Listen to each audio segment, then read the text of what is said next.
Good morning, students. I am Rani, Motilal School, PGT teachers. In the previous video, we read about macronutrients. Today we will be talking about micronutrients. So let's start. Macronutrients जो सूक्ष्म पोषक तत्व होते हैं उनमें सबसे पहले आता है मिनरल्स, खनिज.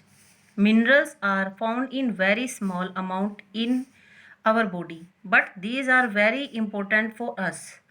मतलब जो मिनरल्स होते हैं वो हमारे शरीर के में जो खनिज होते हैं बहुत ही कम मात्रा में होते हैं, लेकिन ये हमारे लिए काफ़ी आवश्यक भी होते हैं, बहुत ज़रूरी भी होते हैं. इनके many type of minerals are found in our body. खनिज हमारे शरीर में कई प्रकार से मिलते हैं, बहुत तरीके से हमारे शरीर के अंदर मिनरल्स हैं. उनमें से जो सबसे ज़्यादा मिलते हैं कैल्शियम, मैग्नीशियम एंड सोडियम. ये वो क्वांटिटी है जो सबसे ज़्यादा मिनरल्स खनिज की होती है, मिनरल्स की होती है.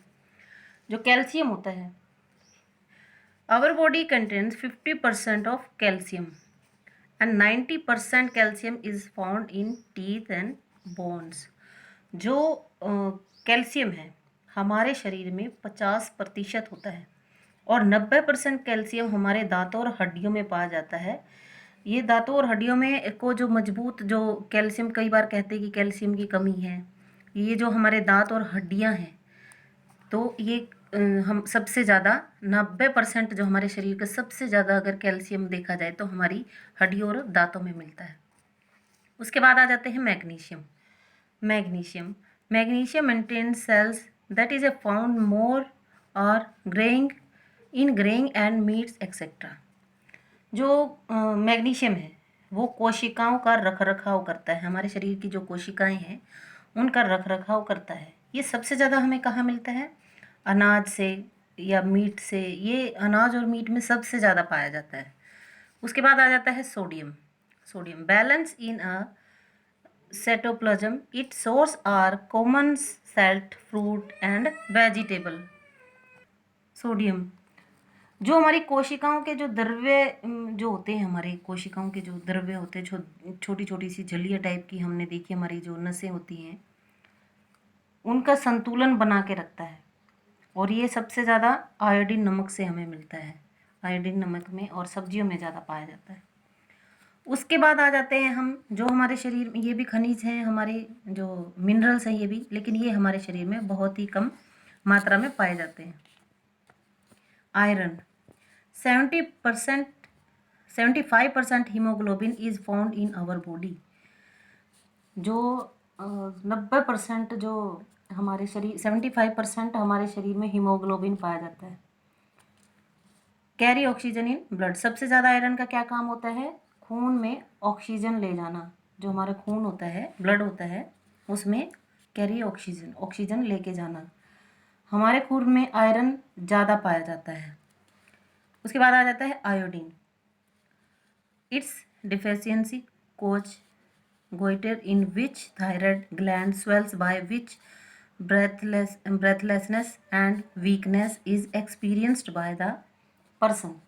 जो आयोडीन की कमी, जो इसकी कमी से गोइटर का कारण बनता है, जिसमें व्यक्ति को सांस लेने में तकलीफ होती है और कमजोरी का अनुभव भी होता है. और आयोडीन की कमी से घेंगा रोग भी होता है.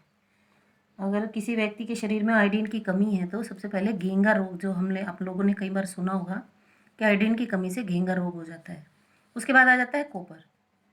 Deficiency of copper reducing the immunity and wound healing capacity. जो कॉपर, जो तांबे होता है, तांबे की कमी से रोग प्रतिरोधक क्षमता तथा घाव भरने की क्षमता में कमी आती है. अगर हमारे शरीर में कॉपर कम है तो जैसे हमें कोई चोट लगी है या कोई घाव हुआ है तो उसको भरने में बहुत टाइम लग जाता है. और हमारे शरीर में कॉपर अगर पूरी परिपूर्ण तरीके से है तो कोई भी घाव जो हमारा, हमें चोट लगी है या कोई रोग है या कोई घाव है, वो बहुत जल्दी से भर जाता है. उसके बाद vitamins are complex compound of curtain.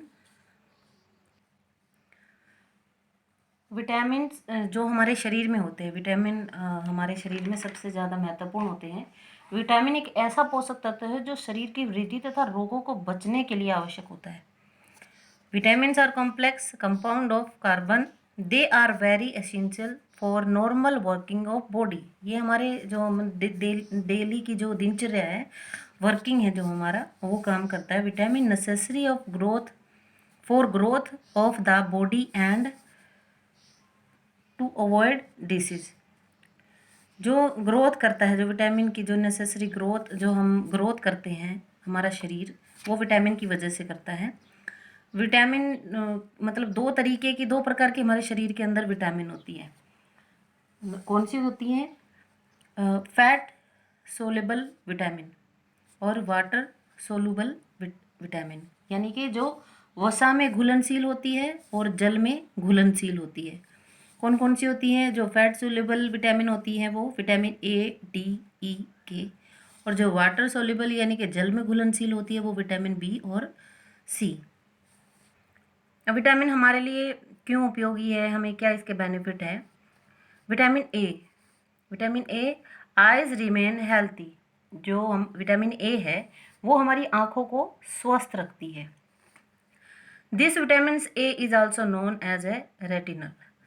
Vitamin A को रेटिनल भी बोला जाता है। उसके बाद आ जाती है vitamin D. Vitamin D is important for formation of strong bones and teeth. This vitamin is also known as sunshine vitamin. Vitamin D हमें सूरज से भी मिलती है, सूरज की रोशनी मिलती है, सबको पता है। इसे सनशाइन विटामिन भी बोलते हैं। और विटामिन डी का जो सबसे मतलब जो काम रहता है वो रहता है दांतों और हड्डियों का निर्माण करना और शरीर की वृद्धि करना। Vitamin D is important for formation of strong bones and teeth. This vitamin is also known as sunshine. ये हमने कर लिया है। उसके बाद आ जाता है vitamin E. This vitamin is important to protect the cell membranes and act as antioxidant. Vitamin E का क्या रहता है? जो हमारे शरीर में कोशिका झिल्ली होती है, कोशिका झिल्ली होती है, जो मैंने बताया था कि पतली पतली लाल रंग की जो होती है कोशिका झिल्ली, और एंटीऑक्सीडेंट के रूप में कार्य करने के लिए महत्वपूर्ण होता है। जो एंटीऑक्सीडेंट होता है और जो कोशिका झिल्ली होती है उनका जो काम करता है वो विटामिन ई करती है। उसके बाद आ जाती है विटामिन के। This vitamin helps in blood clotting and helps wound. जो ये विटामिन होती है ये रक्त के जो थक्के होते हैं तथा घाव भरने में मदद करती है। ब्लड के जो छोटे छोटे चिपके से थक्के से होते हैं उसको, और जो हमारे घाव होते हैं उसको भरने में विटामिन के सबसे ज़्यादा महत्वपूर्ण है। उसके बाद ये हमारे थे जो फैट सोल्यूबल के थे। अब आ जाती है वाटर सोल्यूबल, यानी कि जो जल में घुलनशील विटामिन है। कौन सी है? Vitamin B. Vitamin B is of various type and some of its forms are named as vitamin B complex. Vitamin जो बी है उसके मतलब टाइप हैं, दो कुछ टाइप हैं जो उनके कॉम्प्लेक्स बनाए गए हैं विटामिन बी के, जैसे कि B1, vitamin B1। Vitamin B1 deficiency cause beriberi. जो विटामिन बी होती है इससे हमें कौन सा रोग होता है? बेरी रोग हो जाता है। उसके बाद vitamin B2। Vitamin B2 keeps our eyes, nose, lips and tongues healthy. जो विटामिन B2 है वो हमारी आँख, नाक, मुंह, होंठ, जीभ को स्वस्थ रखती है। उसके बाद आ जाती है vitamin C. Its deficiency cause uncontrolled bleedings, delayed blood clottings. जो हमारे शरीर में जो थक्के होते हैं खून के, इसकी कमी से रक्त में थक्के जमने में मदद मिलती है। तो ये हमारा था खनिज, जो मिनरल्स हमने पढ़े, जो माइक्रो और मैक्रो न्यूट्रिएंट्स हैं उसके बारे में हमने पढ़ा। उम्मीद है आप सबको समझ आया होगा। तो मिलते हैं नेक्स्ट वीडियो में। Thank you.